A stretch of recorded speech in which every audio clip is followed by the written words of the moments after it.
యాక్చువల్గా ఇప్పుడు మనం అరుణాచలం అంటే అందరూ ఇప్పుడు మనకి ఇక్కడ కనిపిస్తుంది కదండి, ఆ టెంపులేనండి. ఆ టెంపుల్కే మనకి మన భారతదేశంలో కావచ్చు ఇతర దేశాల నుంచి వచ్చి శివాలయం ఇది, ఇక్కడ దర్శనం చేసుకుంటారు. ఇప్పుడు మీరు అటు సైడ్ చూసినట్లయితే అదంతా కూడా కొండ అండి. అంటే ఈ కొండ ఒకదానికి కనెక్ట్ అయి ఉంటుంది. ఈ కొండ చుట్టూ తిరిగితే మనం ఒక గిరి ప్రదక్షిణ అయింది అంటారండి. అది వారి వారి నమ్మకాలను బట్టి వస్తూ వెళ్తూ ఉంటారు. అంటే నేనైతే ఎప్పుడు ప్రత్యేకంగా గుడిలోకి అంటే నాకు ఇంతకు ముందు చెప్పినట్లుగా నాకు పూజలు ఎలా చేయాలో తెలియదు కాబట్టి నేను ఎక్కువ రమణాశ్రమంకి వచ్చి ఇక్కడ ఉంటుంటానండి. ఈ రమణాశ్రమంలో చూస్తే మీకు ఈ విధంగా కోతులు అవి చక్కగా అందరూ ఫుడ్ ఇస్తుంటారు, ఇలాగా మీరు చూడొచ్చు.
ఇక్కడ మీరు చూసినట్లయితే ఆల్మోస్ట్ మనం ఇక్కడ స్కందాశ్రమం ఇక్కడికి వచ్చేసామండి. ఈ రమణ మహర్షి గారు ఈ స్కందాశ్రమంలో నుంచే అందరికీ దర్శనాలు ఇచ్చేవారు ఒకప్పుడు. మీరు ఇక్కడ చూడొచ్చు ఈ బోర్డు. మార్నింగ్ ఇక్కడ 8:30 నుంచి 4:30 వరకు ఉంటుందండి. ఇక్కడ కంప్లీట్గా మనం మీరు అక్కడ చూసినట్లయితే సైలెన్స్ అని రాశారు. తర్వాత వీడియోస్ కానీ ఫొటోస్ కానీ తీయకూడదు. ఇక్కడ మీరు చూసినట్లయితే ఇక్కడ సైలెన్స్ పాటించాలి కాబట్టి స్కందాశ్రమంలో నేను ఏ వీడియోస్ తీయలేదండి, ఫొటోస్ ఇన్సైడ్. మీరు యూట్యూబ్లో కొడితే అవన్నీ కూడా వస్తాయి, లోపల కూడా చూడొచ్చు. మీరు అదే విధంగా ఇటు సైడ్ ఇలాగా ఈ పక్కిలాగా మనం దిగి కిందకి వెళ్తే విరూపాక్షి గృహ అనేది వస్తుంది. అక్కడ కూడా రమణ మహర్షి గారు తపస్సు చేసేవారు. ఈ రెండు కూడా చాలా ముఖ్యమైనవి. మీరు అరుణాచలం ఇప్పుడు వస్తే మీరు చూడొచ్చండి. మనము నడుస్తున్నప్పుడు ఈ స్టోన్స్ మరీ షార్ప్గా ఉండవు, అలాగని చెప్పి మరీ స్మూత్గా ఉండవండి. ఇప్పుడు ఇలాగా మీకు ఈ ప్రెషర్ అప్పుడు మీకు ఆక్యుప్రెషర్ లాగా పనిచేస్తాయి అన్నమాట.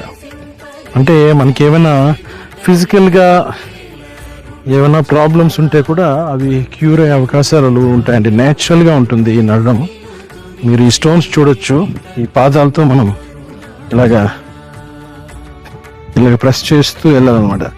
అంటే దీన్ని మనం డివైన్ వాకింగ్ అనొచ్చు, లేదా మెడిటేటివ్ వాకింగ్ అనొచ్చు. మనకి కొన్ని బుద్ధిస్ట్ కోర్సెస్లో విపాసనా మెడిటేషన్స్లో ఇలాగ మైండ్ఫుల్ వాక్ అని చెప్తుంటారు. మన ఏన్షియంట్ డేస్లో కూడా మన గురువులు చాలామంది వీటి గురించి ప్రస్తావన ఉందండి. ఎస్పెషలీ మీరు అరుణాచలము వచ్చినట్లయితే ఈ పాదాలతో నడిస్తే మీకు చాలా ఉపయోగాలు ఉంటాయి. అంటే ఈ వైబ్రేషన్స్ అనేవి చాలా చక్కగా మీకు హెల్ప్ చేస్తాయండి. నాతో పాటు ఈ కోతి కూడా నడుస్తుంది, దానికి మంచి వైబ్రేషన్స్ ఉంటాయి ఇక్కడ మీరు చూసినట్లయితే. ఇప్పుడు మనకి మెడిటేషన్ అంటే ఓన్లీ ధ్యానంలోని ఒక దగ్గర కూర్చోవడమే అనుకుంటారండి. అది బిగినింగ్ స్టేజ్లో ఉన్న వాళ్ళకి కొంచెం కష్టం అవుతుంది. అలా కాకుండా మీరు ఇటువంటి ప్లేసెస్కి వచ్చి చక్కగా ఇలాంటి స్పిరిచువల్ వాక్ చేసినట్లయితే ఆటోమేటిక్గా మనము ఇంటర్నల్ జర్నీ అనేది చాలా ఈజీగా ఉంటుందండి. అంటే meditation is nothing but observing your thoughts అని అంటాం.